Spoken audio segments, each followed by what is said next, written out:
आधी रात का वक्त था।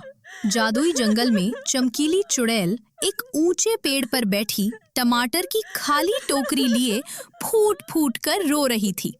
वो इंसानों को डराने के बजाय टमाटर के लिए क्यों रो रही थी? तभी वहां से रोशनी बिखेरती हुई झिलमिल डायन गुजरती है। अरे चमकीली चुड़ैल, तू आधी रात को यहाँ पेड़ पर बैठकर रो क्यों रही है? चुड़ैल होकर भी इस तरह रोकर तू हम डायनों और चुड़ैलों का नाम बदनाम कर रही है। और ये खाली टोकरी कैसी है तेरे पास? क्या बताऊं झिलमिल, बुरा लगा है। आज बहुत बुरा लगा है मुझे। अच्छा, तो तुझे बुरा लगा है, लेकिन आखिर हुआ क्या है जो तू इस तरह फूट फूट कर रो रही है? पोपोला राम जी ने मुझे आज बहुत डांटा। उन्होंने कहा कि मैं उनके बाग के सुंदर लाल टमाटर ढंग से नहीं तोड़ती। मैं गुस्से में अपना काम छोड़कर यहाँ चली आई हूँ। क्या? तू तो भोला राम जी के बाग में टमाटर तोड़ने का काम करती थी ना? हाँ, गोल मटोल रसीले टमाटर। हाँ, पर वो काम बड़ा उबाऊ है। दिन भर धूप में एक एक टमाटर ढूंढना पड़ता है। चमकीली चुड़ैल अपनी कहानी सुनाने लगती है।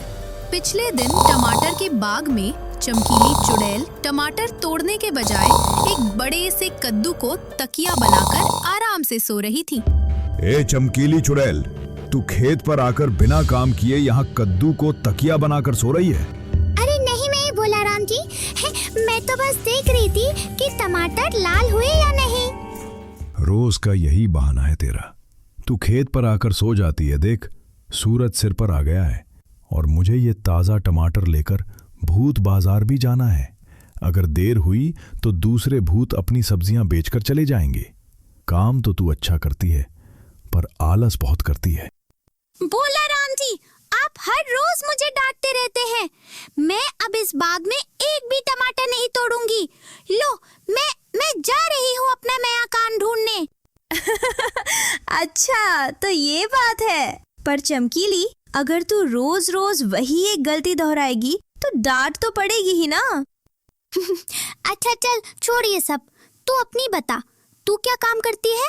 सुना है तेरा काम बड़ा मजेदार है। अच्छा, तो चल फिर मेरे साथ चल। झिलमिल चमकीली को अपने साथ एक बड़े से तालाब के किनारे ले जाती है। वहाँ झिलमिल हवा में हाथ घुमाकर एक बड़ा सा जाल तालाब में फेंकती है। पलक झपकते ही झिलमिल के जाल में ढेर सारी मछलियाँ फंस जाती हैं। देखा चमकीली, ये जो मछलियाँ पकड़ी है, इनमें से कुछ मछलियाँ मैं मजे से खाऊंगी और बाकी भूत बाजार में बेचकर खूब पैसा कमाऊंगी। अरे वाह, ये तो बड़ा मजेदार काम है। बिना ज्यादा मेहनत के ढेर सारा पैसा। कल से मैं भी यही काम करूंगी। अगले ही दिन चमकीली चुड़ैल भी एक बड़ा सा जाल लेकर तालाब पर पहुंच जाती है। वो पूरे जोश में जाल को पानी में फेंकती है। लेकिन चमकीली को मछली पकड़ना कहाँ आता था। उसने कई बार पानी में जाल डाला, पर एक भी मछली नहीं फंसी।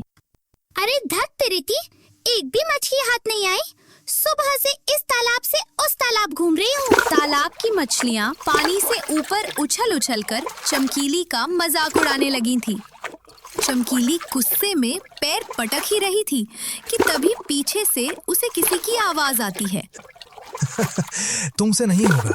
हर काम हर किसी के बस का नहीं होता। हर काम को करने की एक तरकीब होती है जो सीखनी पड़ती है। चमकीली जी, हर काम शोर मचाने से नहीं होता, कला सीखनी पड़ती है। हाँ शेरू, तुम सही कह रहे हो। ये काम मुझसे नहीं होगा। मेरी तो कमर ही टूट गई इस जाल के चक्कर में। अरे शेरू, तुम यहाँ क्या कर रहे हो? वैसे तुम क्या काम करते हो? मैं जमीन से जादुई चिकनी मिट्टी निकालता हूँ और अपनी उंगलियों के जादू से तरह तरह के बर्तन, दिए और खिलौने बनाता हूँ। सच कहूँ तो भूत बाजार में इनकी बड़ी डिमांड रहती है। सब हाथों हाथ बिक जाते हैं।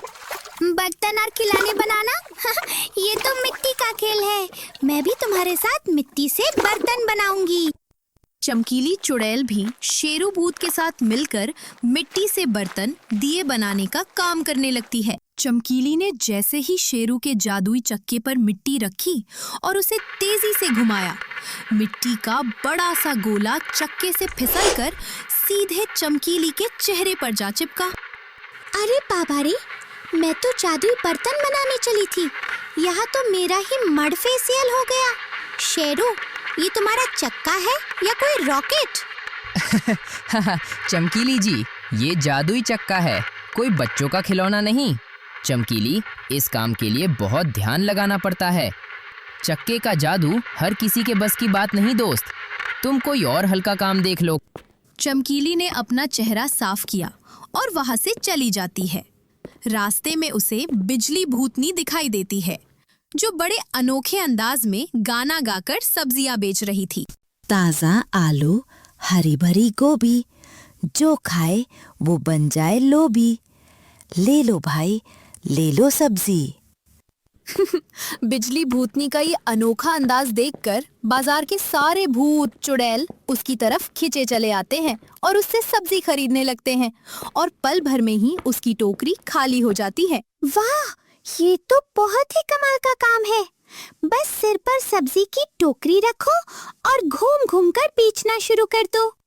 ये सोचकर चमकीली चुड़ैल तुरंत सब्जी के मैनेजर विक्रम भूत के पास गई और उससे उधार सब्जी और एक बड़ी टोकरी ले ली। अगले दिन वो भी ताजा गाजर और गोभी बेचने लगी। सब्जी ले लो, ताजी सब्जी ले लो। उफ, बाप रे, घंटों से घूम रही हूँ पर एक भी ग्राहक नहीं मिला। ये टोकरी भी कितनी भारी है और मेरे पैर तो जैसे जवाब दे रहे हैं। एक काम करती हूँ, इस घने पेड़ की छांव में टोकरी रखकर थोड़ी देर सुस्ता लेती हूँ। शाम को बाजार में बाकी सब्जियां बेच दूंगी। चमकीली चुड़ैल पेड़ के नीचे बैठते ही गहरी नींद में सो गई।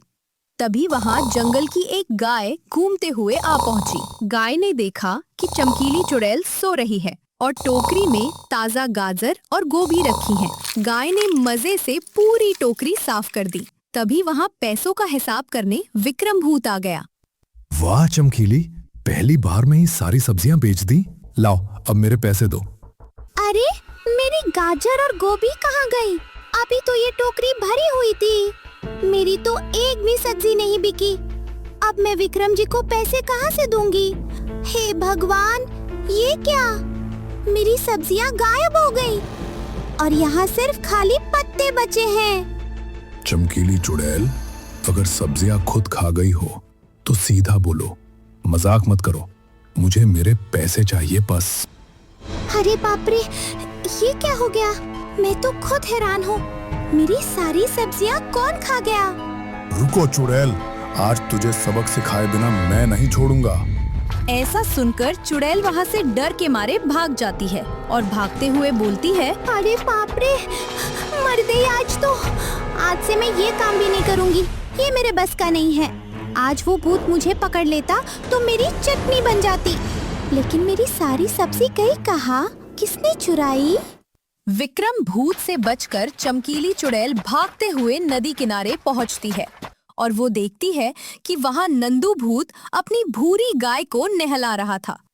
अरे नंदू, तुम गाय पालते हो और तुम गाय पालकर इसका क्या करते हो? हाँ, चमकीली चुड़ैल में गाय पालता हूँ और ये मेरी जादुई भूरी गाय है। ये जो दूध देती है उसे पीने से सब हवा में तेजी से उड़ सकते हैं। भूत बाजार में इस दूध की कीमत सोने जैसी है। ये सुनते ही चमकीली के मन में लालच आ गया।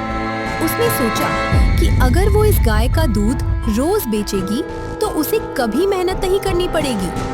उसी रात वो चुपके से नंदू के तबेले में घुस जाती है।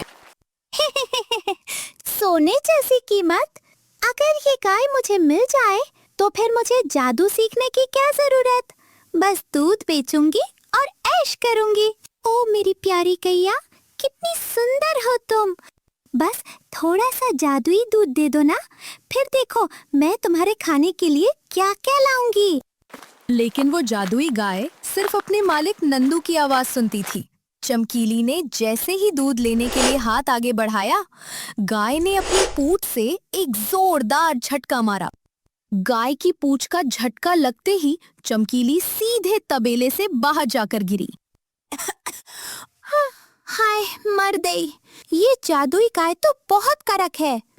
ना मुझे इसका दूध चाहिए, ना मुझे ये गाय चाहिए। मैं तो वापस जा रही हूँ। थकी हारी, चेहरे पर मिट्टी और बालों में भूसा लगाए चमकीली चुड़ैल वापस भोलाराम जी के घर जाती है। भोलाराम जी, घर पर हो क्या आप? अरे चमकीली, आ जाओ आ जाओ। क्या हुआ, वापस क्यों लौट आई? मिल गया दुनिया का सबसे आसान काम। मुझे माफ कर दीजिए भोलाराम जी, आज से मैं कहीं नहीं जाऊंगी। मुझे समझ आ गया है कि बाहर से जो काम आसान दिखता है उसके पीछे बहुत मेहनत होती है। मुझे तो बस आपके बाग के सुंदर लाल टमाटर तोड़ना ही सबसे अच्छे से आता है। अब से मैं यही काम करूंगी। बिल्कुल सही चमकीली। हर व्यक्ति में एक अलग खूबी होती है। दूसरों की देखा देखी करने से हमेशा काम बिगड़ता है। जो काम तुम्हें अच्छे से आता है उसे दिल लगाकर करो, वही सबसे अच्छा है। तो फिर मैं अब जाऊं, जाकर खेत में टमाटर तोड़ूं। जाओ। इसके बाद चुड़ैल दोबारा खेत में जाकर टमाटर तोड़ने लगती है। तो प्यारे दोस्तों, चमकीली चुड़ैल को तो समझ आ गया कि अपनी कला ही सबसे बड़ी ताकत होती है। दूसरों की नकल करने से सिर्फ समय बर्बाद होता है।